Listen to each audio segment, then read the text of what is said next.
Hello students, मैं आपका अपने यूट्यूब चैनल में स्वागत करता हूं और आज हम फिजिकल ऑप्टिक्स और लेज़र के दूसरे लेक्चर में आपका स्वागत करते हैं। आज हम शुरू करने वाले हैं। मैंने आपको प्रीवियस लेक्चर में ये बताया था कि ऑप्टिक्स की शुरुआत कहाँ से हुई। लाइट को एक्सप्लेन चार तरीके से, चार थ्योरियाँ दी गई थी अलग अलग समय पर। वो क्या थ्योरियाँ थी? तो अब हम जो इस बुक में डिस्कस करने वाले हैं वो है वेव ऑप्टिक्स। एक्चुअली दो तरह की ऑप्टिक्स हैं जो आपने पढ़ी होंगी, एक रे ऑप्टिक्स और एक वेव ऑप्टिक्स। ये पिछले लेक्चर में हमने आपसे बताया था, एक वेव ऑप्टिक्स।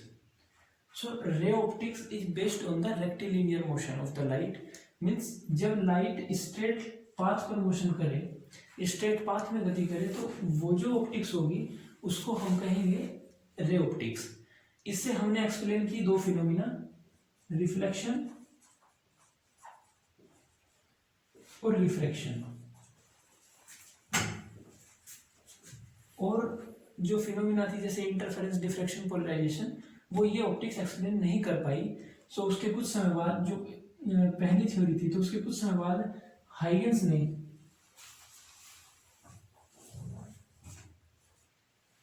ने अपनी वेव थ्योरी दी और कुछ अजम्पशंस दिए और ये बताया कि लाइट वेव फ्रंट के फॉर्म में आगे बढ़ती है और वो हर एक वेव फ्रंट अपना सेकेंडरी वेव फ्रंट जनरेट करता है, उसको आप वेवलेट बोलते हो। सो इसी थ्योरी के बेस पर हम तीन फिनोमिना, इंटरफेरेंस, डिफ्रैक्शन और पोलराइजेशन को एक्सप्लेन कर पाए और इसीलिए ये हाइगेंस की वेव थ्योरी थी। इसीलिए ये जो कंटेंट है, ये जो इस बुक में डिस्कस करने वाले हैं, वो वेव ऑप्टिक्स के अंदर आता है। सो इस बुक की जो चार यूनिट हैं, unit number 1 interference, unit number 2 diffraction, unit number 3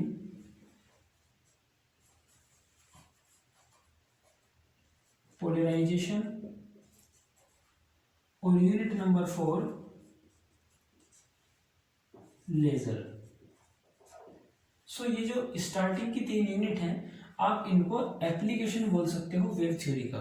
या वेव थ्योरी ने जो कुछ फिनोमिना एक्सप्लेन की, वो फिनोमिना सीक्वेंस में ये थी कि इंटरफेरेंस, डिफ्रैक्शन और पोलराइजेशन। तो वेव थ्योरी एक्सप्लेन कर पाई इन तीनों फिनोमिना को भी एक साथ। मगर जो रे ऑप्टिक्स थी उसमें आप रिफ्लेक्शन और रिफ्रैक्शन को ही एक्सप्लेन कर पाए थे। सो वेव ऑप्टिक्स के अंदर हम सबसे पहले इंटरफेरेंस को डिस्कस करेंगे। इंटरफेरेंस के लिए पूरी एक यूनिट है। इसके जो कुछ हॉट टॉपिक्स हैं, जो इंपॉर्टेंट टॉपिक है, जो एग्जाम पॉइंट ऑफ व्यू से भी इंपॉर्टेंट है, वो हम सीक्वेंस में डिस्कस करेंगे। और इसके बाद अगर कोई टॉपिक रह जाता है तो आप कमेंट बॉक्स में हमें करके बता सकते हो। इसके हम न्यूमेरिकल भी करेंगे और जैसा भी होगा वो आप हमें कमेंट बॉक्स में बताते रहें। दूसरी यूनिट है डिफ्रैक्शन। डिफ्रैक्शन में हम इसका भी कंटेंट है और ऐसे सीक्वेंस में डिस्कस करते रहेंगे। सो इस बुक की जो पहली यूनिट है इंटरफेरेंस, आज हम इसका पहला टॉपिक है उसको आपसे चर्चा करते हैं और इसके बाद हम अगली वीडियो में जैसे जैसे लेक्चर बढ़ते रहेंगे पूरा कंटेंट कवर करने की कोशिश करेंगे। सो पहली यूनिट है इंटरफेरेंस। स्पेस करने के बाद हम शुरू करते हैं। सो पहली यूनिट जो है जिसमें हम डिस्कस करने वाले हैं वो इंटरफेरेंस। इंटरफेरेंस मीन्स जो हिंदी मीडियम के कुछ बच्चे हों उनकी सहूलियत के लिए मैं थोड़ा सा हिंदी में भी बताने का प्रयास करूंगा। इंटरफेरेंस उसको बोलते हैं व्यतिकरण।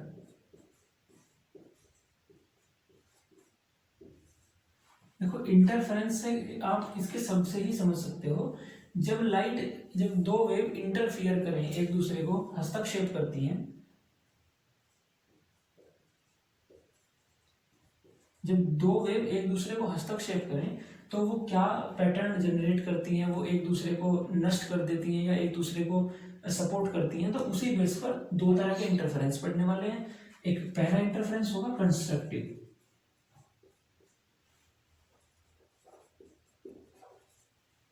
और दूसरा है डिस्ट्रक्टिव।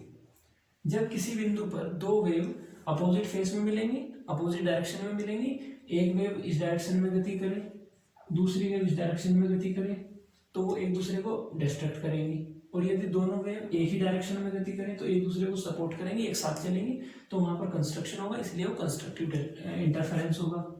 तो दो तरह के इंटरफेरेंस पढ़ने वाले हैं।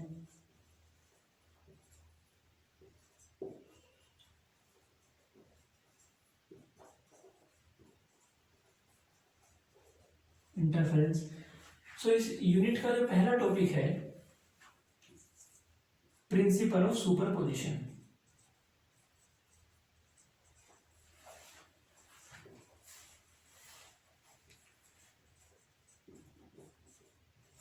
Principal of superposition. सुपरपोजिशन का मतलब है अध्यारोपण का सिद्धांत।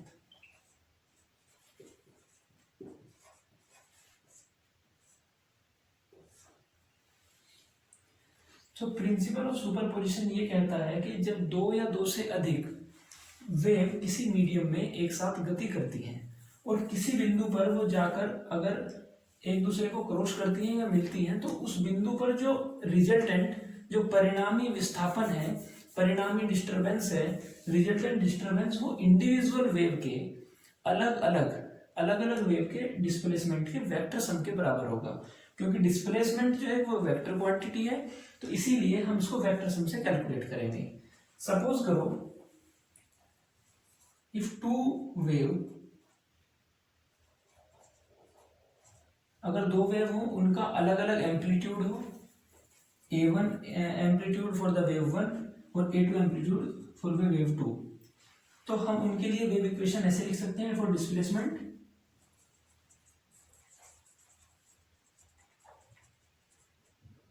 y1 is equal to amplitude sign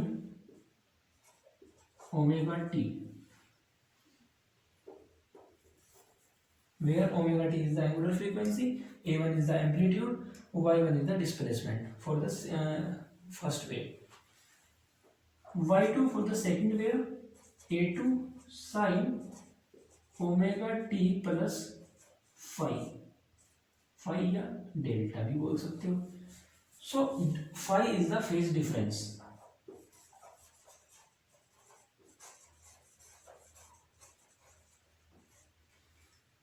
अगर दोनों दो इंटरफेरेंस के लिए जो बेसिक कंडीशन है वो है सोर्स कोहेरेंट होने चाहिए। कोहेरेंट सोर्स का मतलब ये है कि दो वेव के बीच या तो फेज डिफरेंस नहीं हो, अगर फेज डिफरेंस है तो कांस्टेंट फेज डिफरेंस हो।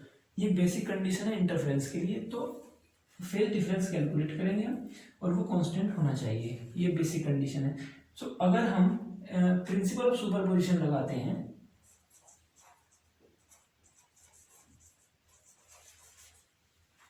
Superposition, so y is equal to y1 plus y2। इसके बाद ये मैथमेटिकल कैलकुलेशन है, आप इसको सोल्व करके एक रिजल्टेंट वेव निकाल लेंगे, उसका अलग एम्पलीट्यूड होगा, अलग उसकी फ्रीक्वेंसी होगी, अलग उसका फेज डिफरेंस होगा। सो आप इसको यहाँ तक नोट कीजिए, फिर हम इसको स्पेस करके शुरू करते हैं। पहला टॉपिक था इस यूनिट का प्रिंसिपल ऑफ सुपरपोजिशन। अब प्रिंसिपल ऑफ सुपरपोजिशन की हेल्प से हम दूसरा इसमें इंटेंसिटी कैलकुलेट करेंगे, और इंटेंसिटी कैलकुलेट करने के बाद फिर हम तीसरा जो टॉपिक इसमें डिस्कस करने वाले हैं,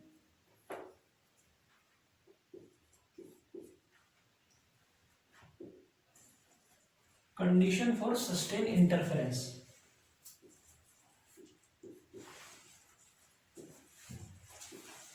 condition for interference pattern.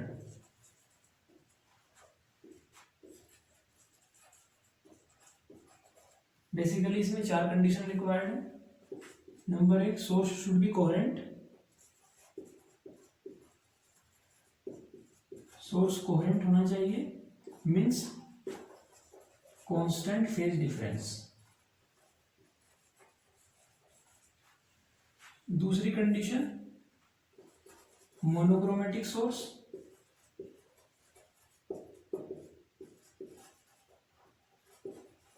Means same frequency light. Number तीन, कंडीशन फॉर गुड कॉन्ट्रास्ट।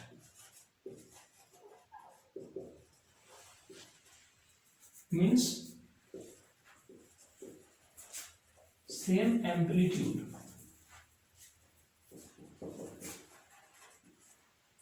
तो बेसिकली ये तीन कंडीशन है, मीन्स हमें ऐसी लाइट चाहिए, ऐसे सोर्स चाहिए जो कांस्टेंट फेज डिफरेंस रखते हो, जिनकी सेम फ्रीक्वेंसी हो और जिनका सेम एम्पलीट्यूड हो।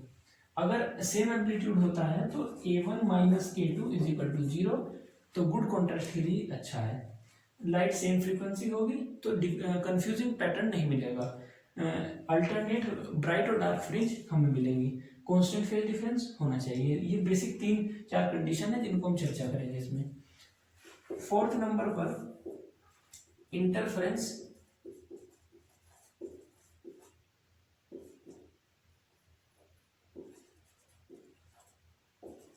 बाई, इसके लिए दो मेथड होंगे जिनको हम डिस्कस करेंगे, जिससे हम इंटरफेरेंस फ्रिंज प्राप्त करेंगे। Number 1 young double slit experiment,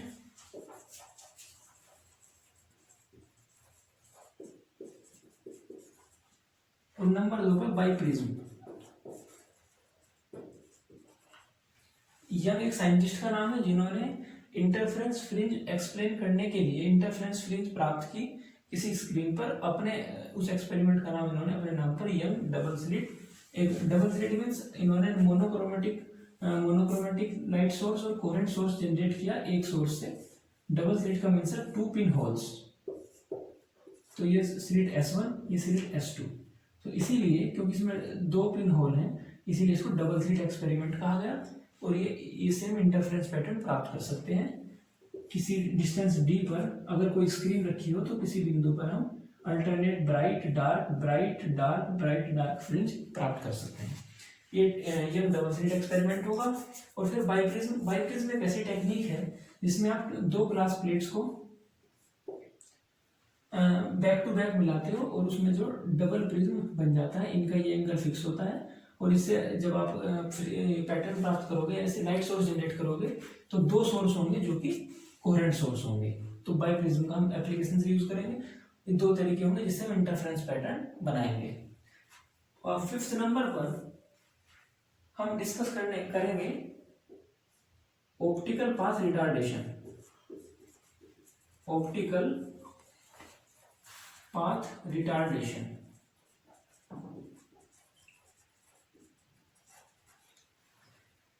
means जब हम इंटरफेरेंस पैटर्न प्राप्त करते हैं, अगर किसी स्पेस में स्क्रीन पर किसी बिंदु पर हम इंटरफेरेंस पैटर्न प्राप्त करते हैं, तो अगर हम इनमें से किसी एक वेव के पाथ में कोई ऑप्टिकल रिटार्डेशन मीन्स ऑब्स्टेकल रख देते हैं, तो लाइट का पाथ कुछ ना कुछ डिले होगा और फ्रिंज पैटर्न ये कुछ ना कुछ ऊपर शिफ्ट हो जाएगा।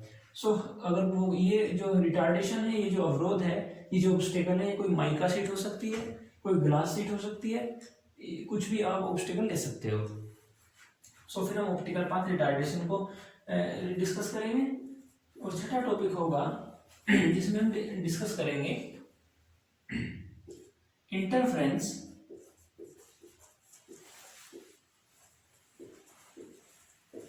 Bye thin film.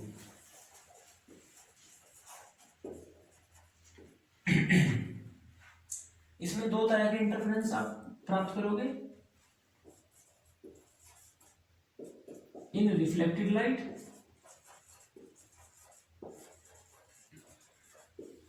और इन ट्रांसमिट लाइट।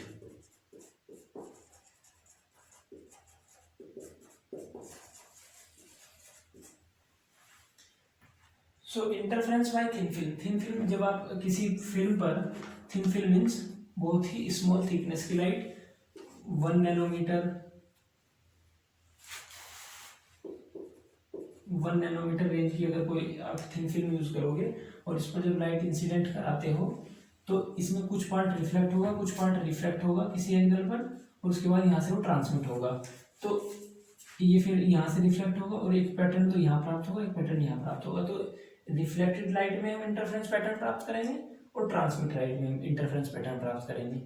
एक टॉपिक ये होगा, और आप इसको जरा यहाँ तक नोट कीजिए, उसके बाद फिर कंटिन्यू करते हैं।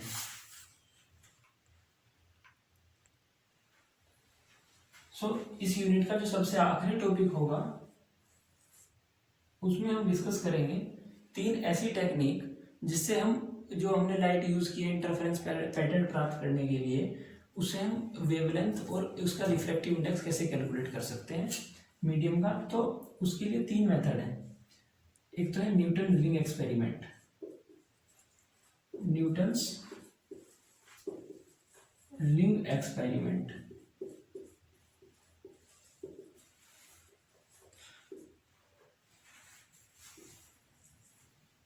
एक दूसरा एक्सपेरिमेंट है माइकलसन इंटरफेरोमीटर।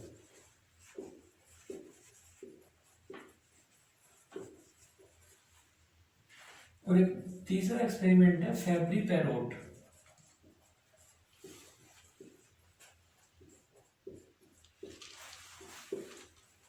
इंटरफेरोमीटर।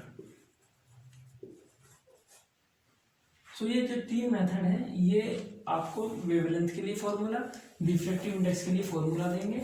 इन्होंने न्यूटन्स ने अपना एक्सपेरिमेंट किया, उससे इन्होंने वेवलेंथ के लिए फॉर्मूला कैलकुलेट किया, उससे आप जो लाइट यूज की गई है उसकी वेवलेंथ निकाल सकते हो, मीडियम का रिफ्लेक्टिव इंडेक्स निकाल सकते हो। तो ये तीनों मेथड हमको फॉर्मूला ही देते हैं। तो इस यूनिट के ये कंटेंट है जिनको हम इस यूनिट के अंदर चर्चा करेंगे इंटरफेरेंस के अंदर। इसका जो पहला टॉपिक है, अगर मैं आपको थोड़ा सा इंट्रोडक्शन आज इसके बारे में बताऊं तो आप इसको नोट कीजिए, फिर हम क्लियर करके पहला टॉपिक शुरू करते हैं। सो ये कंटेंट डिस्कस करने के बाद एक छोटा सा टॉपिक, जो इसका पहला टॉपिक है, उसको एक छोटा सा डेरिवेशन है बहुत ब्यूटीफुल सा, उसको हम डिस्कस करते हैं।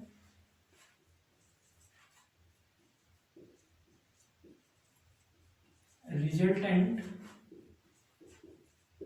Intensity due to superposition principal.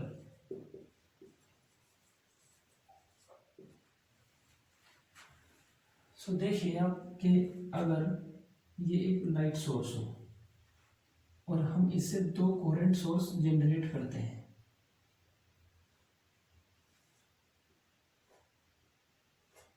ये स्लिट S1, ये slit S2। Slit means pin hole, इसीलिए ये S1 और ये S2, ये एक सोर्स है S। तो यहाँ से वेव फ्रंट यहाँ गया और इन पिन होल से ये सेकेंडरी वेव फ्रंट भी आप इनको बोल सकते हो, सेकेंडरी सोर्स। सो अगर यहाँ से इसके सेंटर पॉइंट से एक डिस्टेंस d पर, कैपिटल D डिस्टेंस, एक स्क्रीन आप कंसीडर करते हो, यह है स्क्रीन। सो स्क्रीन के किसी पॉइंट पर अगर ये दोनों वेव यहां मूव करती हैं,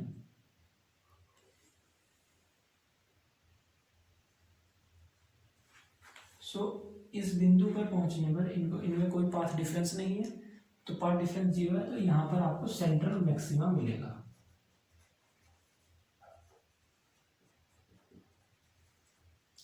इसको हम बोलते हैं bright fringe.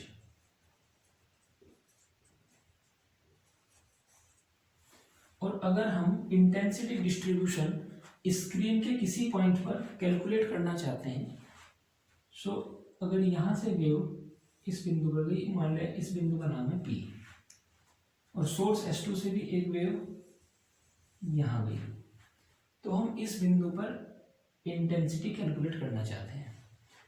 So wave 1, displacement equation for the wave 1 and wave 2, y1 is equal to a1 sin omega t, for wave 2 is equal to y2 is equal to a2 sin omega t plus 5। Resultant displacement due to principle of superposition, resultant displacement y is equal to y1 plus y2। So a1 plus a1 sin omega t plus a2 sin omega t plus 5, where 5 is the phase difference. So a1 sin omega t plus a2 sin omega t cos 5 plus a2 cos omega t sin 5। सो यहां से हम sin omega t common ले सकते हैं। सो common लेने पर sine omega T A1 plus A2 cos phi plus cos omega T A2 sine phi.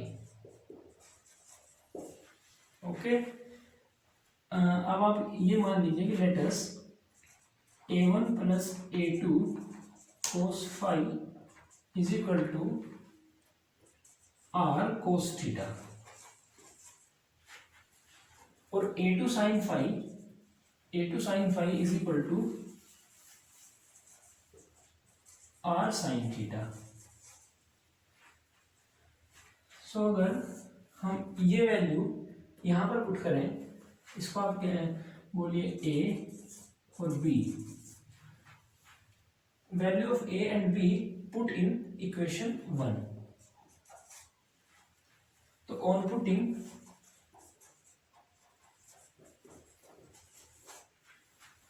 we find y is equal to r sin omega t cos theta plus r cos omega t sin theta।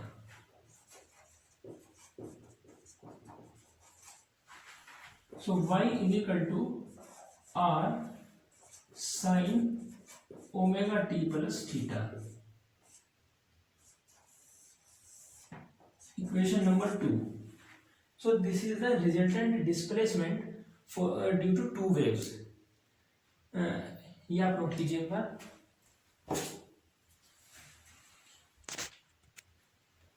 So resultant displacement y is equal to r sin omega t plus theta।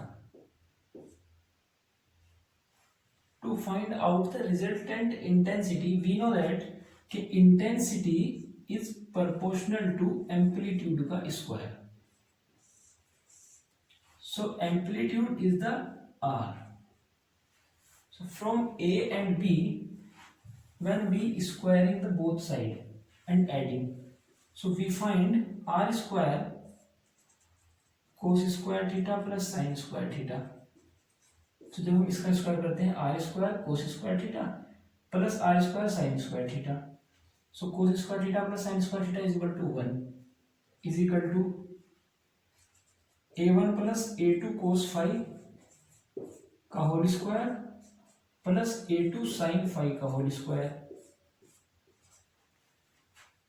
ये हो गया 1। So r square is equal to a1 square plus a2 square cos square phi plus 2a1 a2 cos phi और plus a2 square sine square phi.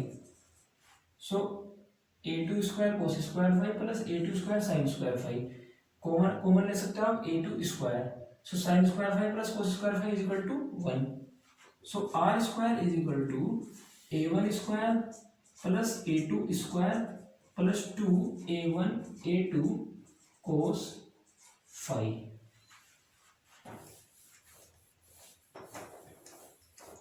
So resultant intensity I is equal to R square। So I is equal to A1 square plus A2 square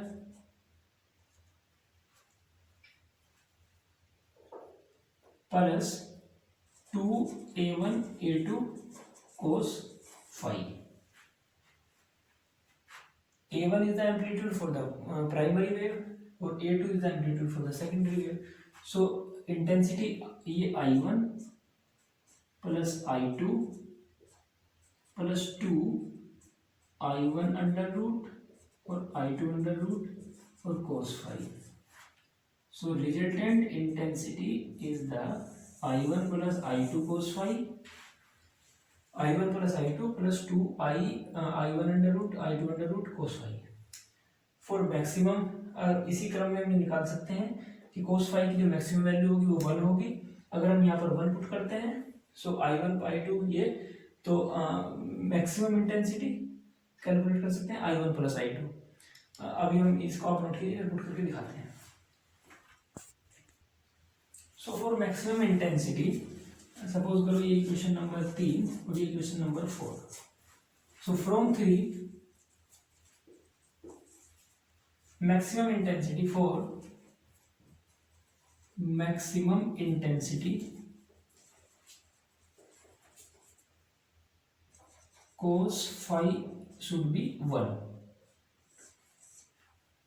So when we put the value of the cos phi in equation number 3, so we find I is equal to a1 square plus a2 square plus 2a1 a2 means a1 plus a2 का whole square.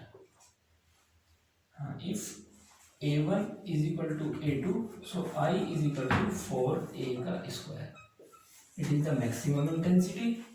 For minimum intensity,